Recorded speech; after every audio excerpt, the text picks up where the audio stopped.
Welcome to my channel Naidu గారి ఇంటి భోజనం. టుడేస్ రెసిపీ కోడిగుడ్డు వెల్లుల్లి కారం. దీనికోసం ముందుగా మనం ఒక మిక్సీ జార్ తీసుకొని దాంట్లోకి ఒక హాఫ్ స్పూన్ జీలకర్ర,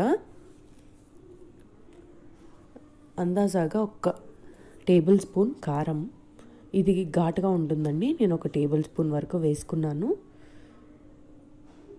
సో దీంట్లోకి ఒక పెద్ద వెల్లుల్లిపాయ పొట్టు తీసి వెల్లుల్లి రెబ్బల వరకు వేసుకుంటున్నాను. ఒక పెద్ద పాయ తీసుకోవాలండి.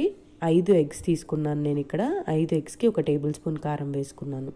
సో దీంట్లోకి ఒక హాఫ్ స్పూన్ మిరియాలు అండ్ సరిపడా ఉప్పు నేను ఇక్కడ ఒక హాఫ్ స్పూన్ దాకా వేస్తున్నాను, హాఫ్ టీ స్పూన్ అండి. సో ఇవన్నీ ఒకసారి బ్లెండ్ చేసుకొని పక్కన పెట్టుకోవాలి. దీంట్లో వాటర్ ఏం వేయకూడదు. సో ఇప్పుడు నేను ఎగ్ పొరుగు చేసుకోవడానికి ప్యాన్ పెట్టుకున్నాను. ప్యాన్లో ఆయిల్ వేసుకొని ఆయిల్ వేడయ్యాక దాంట్లోకి ఆవాలు, ఎండుమిరపకాయలు, జీలకర్ర అండ్ కరివేపాకు కూడా వేసుకున్నాక తాలింపు చిటపటలాడేదాకా కాస్త వేగనిస్తాను.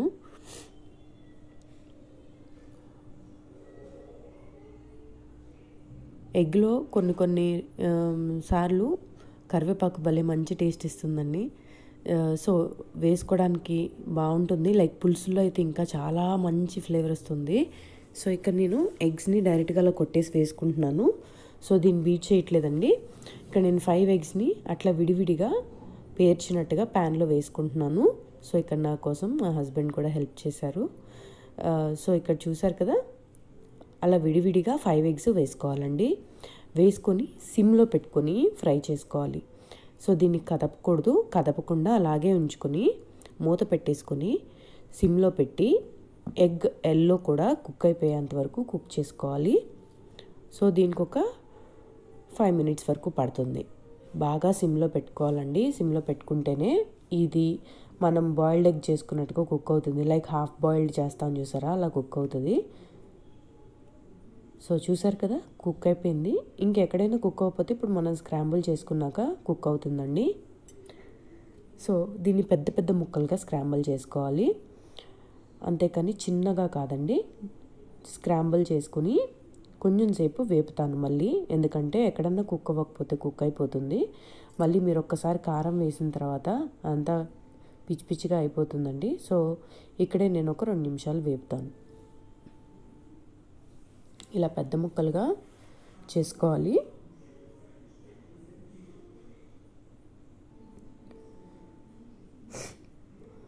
చూసారు కదా, నేను చూపించిన విధంగా చేసుకోండి.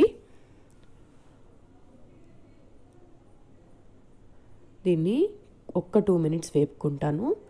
వేపితే ఇంకెక్కడైనా పచ్చి ఉంటే పోతుందండి.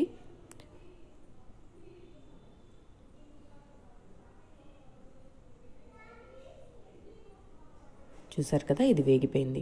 దీన్ని ఇప్పుడు అంతా ఒక పక్కకు జరుపుకొని నేను ఇందాకలా వేసుకున్న మిక్సీ జార్లో వేసాను కదా వెల్లుల్లి కారము, ఆ వెల్లుల్లి కారాన్ని ఇక్కడ వేసుకుంటున్నాను.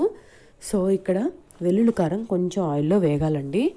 సో ఇక్కడ మీకు ఆయిల్ సరిపోకపోతే, అంటే మీరు పక్కకు జరుపుకున్నప్పుడు ఆయిల్ రాకపోతే అండి కొంచెం ఆయిల్ వేసుకోవచ్చు. సో ఆయిల్ వేసేసుకొని ఒక్కసారి గరిటెతోని కొంచెం దాన్ని ఫ్రై చేసుకోవాలి. అది కొంచెం మెత్తగానే ఉంటుందండి, మీరు కొంచెం కలుపుకోవాలి. సో అది కొంచెం వేగిన తర్వాత కలిసిపోతుంది ఈజీగానే. సో పచ్చి మీద అలా ఉంటుంది. ఒక 1 మినిట్ అలా వేగనిచ్చేసి ఆమ్లెట్లోకి వేసి కలిపేసేయండి. స్క్రాంబుల్డ్ ఎగ్లోకి వేసి కలిపేసుకోవటమే. ఎక్కడైనా మీకు ఉప్పు చాలకపోతే కొద్దిగా వేసేసుకొని కలుపుకోండి ఒక్కసారి. సో ఇది చేసుకొని ట్రై చేయండి ఒక్కసారి, చాలా బాగుంటుంది. అన్నంలోకి, వేడివేడి అన్నంలో ఇది వేసుకొని తిన్నారంటే టు ద నెక్స్ట్ లెవెల్ ఉంటుంది టేస్ట్. అస్సలు ఒంట్లో బాగాలేదు మనకి, లైక్ రొంప అట్లాంటివి పట్టినప్పుడు ఇలాంటి రెసిపీస్ భలే నోటికి రుచిగా అనిపిస్తాయండి. ఒకసారి ట్రై చేయండి. ఈ రైనీ సీజన్లో బాగుంటాయి ఇట్లాంటి రెసిపీస్. చూసారు కదా, నేను చెప్పాను కదా, ఆయిల్లో వేగినప్పుడు అది కొంచెం విడిపోతుంది. సో అప్పుడు ఈజీగా కలిసిపోతుందండి. ఒక 2 మినిట్స్ పడుతుంది అంతే.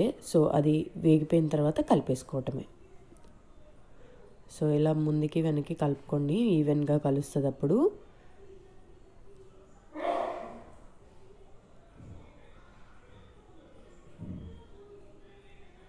ఇలాంటి సింపుల్ రెసిపీస్ మనకు అస్సలు ఏమి చేయలేనప్పుడు, లేదంటే ఇంట్లో ఏమీ అవైలబుల్గా లేనప్పుడు ఇట్లా 4 ఎగ్స్ తెచ్చుకొని చేసేసుకోవచ్చండి. చాలా సింపుల్గా ఉంటుంది.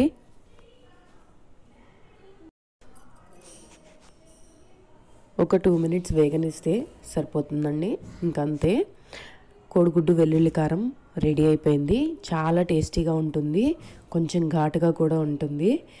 కారం ఇష్టపడే వాళ్ళు ఇట్లాంటి రెసిపీస్ని చాలా ఇష్టపడతారు. సో ఒకసారి ట్రై చేయండి. ట్రై చేసి కమెంట్ బాక్స్లో నాకు కమెంట్ చేయటం మాత్రం మర్చిపోకండి ఎలా ఉందో.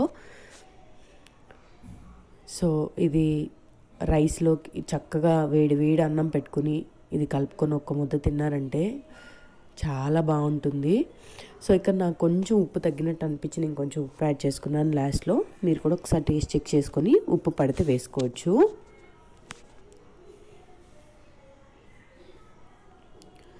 సో రెడీ అయిపోయింది. ఇది చక్కగా అన్నంలో కలుపుకొని తినేసేయటమే. ఒకసారి ట్రై చేయండి. Please do subscribe, like and share my videos to your friends and family. Thank you. Thanks for watching my video. Please do support me.